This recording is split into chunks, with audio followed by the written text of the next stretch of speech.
I still remember the day they left me. I was 13, standing barefoot on the porch with a plastic bag of clothes clutched to my chest, watching my parents load up their car with suitcases and promises they never intended to keep.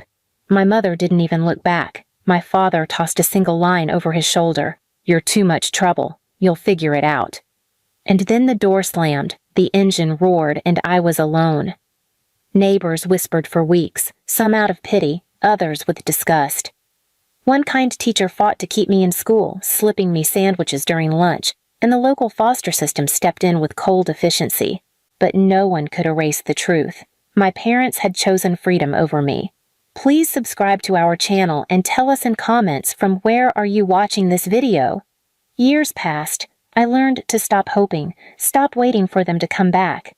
By the time I was 20, I had clawed together a life of my own. And by 22, I thought I had finally found safety in Ethan. My husband, my anchor. He was gentle where life had been cruel, steady where I had been shaken. Together we built something fragile but ours. A small house with peeling paint, a patchy garden, and dreams we whispered under cracked ceilings. But dreams can die too. At 25, I found myself in black, clutching the folded flag they handed me after Ethan's accident. The world tilted, and grief became my second skin. I sat alone at the funeral, my children pressed against me. Hannah, 7, clinging with wide, frightened eyes, and Michael, 5, too young to understand why Daddy wasn't coming home. My chest was hollow, my future a question mark, but at least I thought the worst was behind me. I was wrong, because as the last mourners drifted away and the churchyard grew quiet, a familiar voice curled into my ears like poison.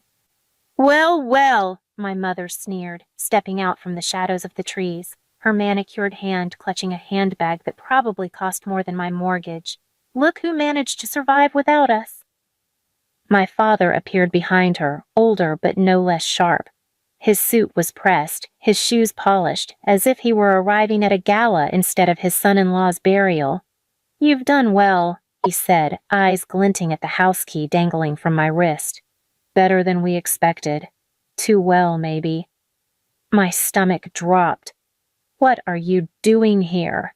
I hissed, pulling my children closer. Lindsay, my younger sister, the one they never abandoned, the one they had dragged into their new life while I was left to rot, slipped up beside them, her smile cold. "We heard Ethan left you some inheritance. Guess who's come to collect?" It was like ice water poured down my spine. My parents hadn't come back out of guilt, out of love, out of some desperate attempt to repair what they'd broken. They had come back for money, for blood they didn't deserve. "You left me," I whispered, my voice shaking. 13 years old, and you walked away. Mom's laugh was sharp enough to cut. "And yet, here you are, alive. You should thank us. We toughened you up." Dad's smile stretched cruelly. "And now you can thank us properly, by handing over what's rightfully ours." I stared at them, grief boiling into something darker, sharper. I had thought Ethan's death was the worst pain I would ever know. But seeing them, these people who called themselves my parents, standing on the bones of my husband's grave and demanding his legacy, that was the moment something inside me broke. I wasn't 13 anymore. I wasn't the girl begging on a porch. I was 25, a widow, a mother, and I had nothing left to lose. And as they walked away, tossing legal threats over their shoulders like confetti, I realized one thing with burning clarity. They hadn't just come to steal from me. They had come to bury me all over again. But this time, I would be the one holding the shovel. The weeks after Ethan's funeral blurred into one wing ache. Grief weighed on me like a stone, but there was no time to collapse. Bills still arrived. Hannah and Michael still needed food, clothes, reassurance. I held them every night, whispering promises I wasn't sure I could keep, and just as I started to breathe again, the summons came. A thick envelope slid under my door, stamped with a lawyer's seal. I ripped it open with trembling hands. My parents' names stared back at me in bold black letters. Plaintiffs. I read the words again and again until they blurred. They were suing me. For Ethan's estate. For the home we had built together. For every dime I had left to raise my children. My chest tightened. I had no lawyer, no money for one. They knew it. That was their game. Days later, they appeared in court with smug expressions, dressed like royalty. Mom in pearls, Dad in his tailored suit, Lindsay trailing behind in designer heels. They didn't look like people grieving the death of their son-in-law. They looked like hunters circling their prey. Their lawyer, a polished man with a silver tongue, stood tall.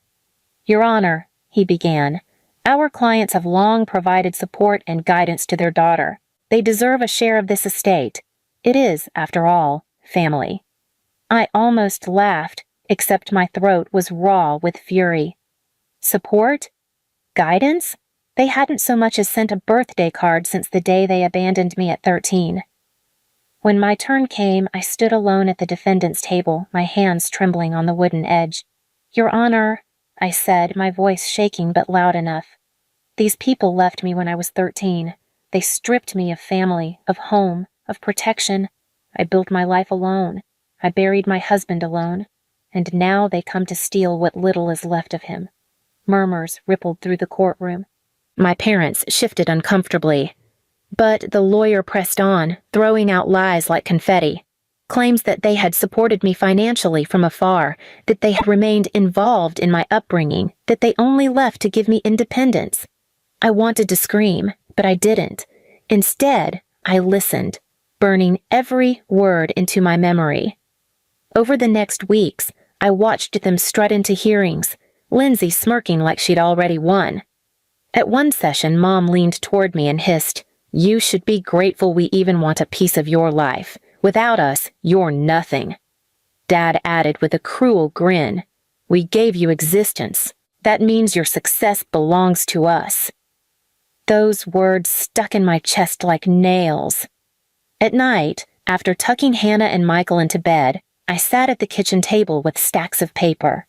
I read every document, every law I could find, every loophole. I didn't have money for a lawyer, but I had something else. Stubbornness. The same stubbornness that had kept me alive at 13, that had carried me through Ethan's death.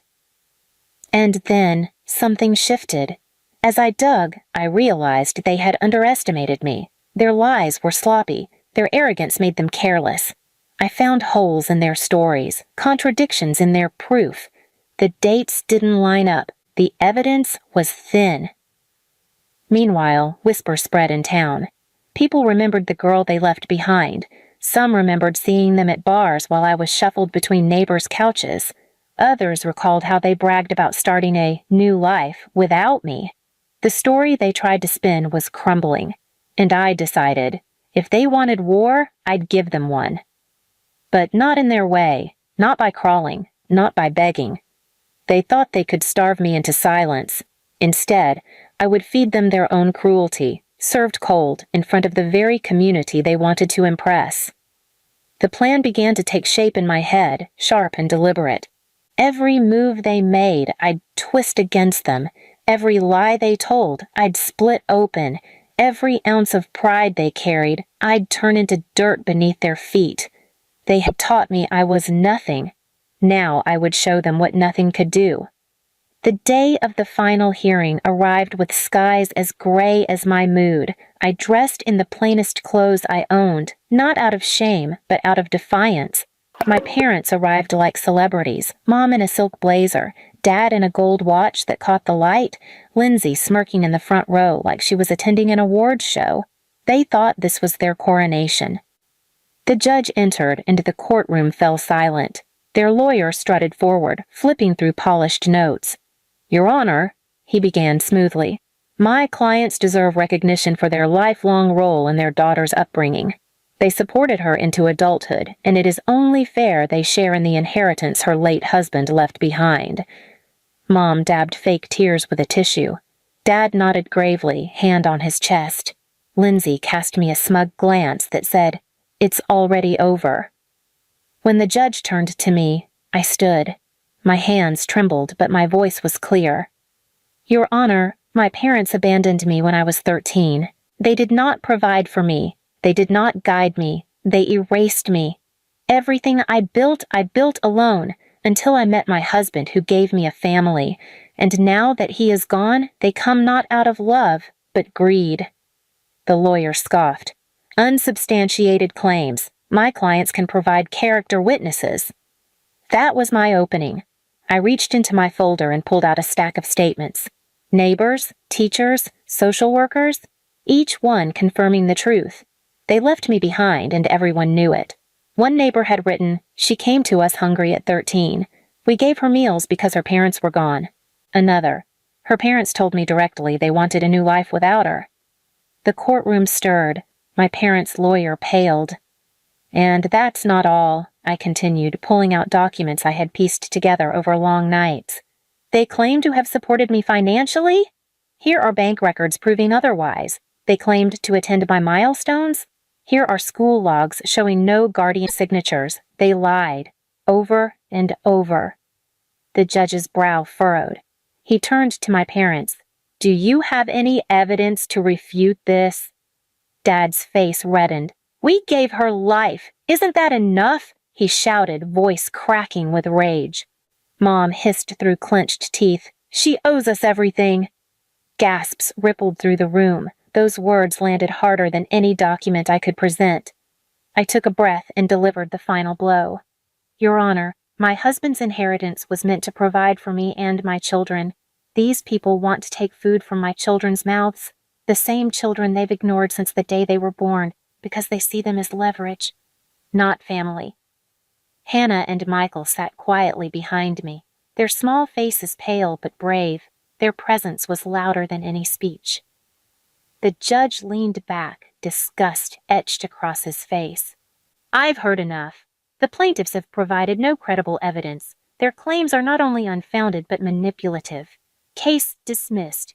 Furthermore, I strongly caution you, do not waste this court's time again." The gavel slammed. The sound was thunder, and with it, everything shifted. My parents froze. Mom's hand shook so badly her tissue fell to the floor. Dad's mouth opened and closed like a fish gasping for air.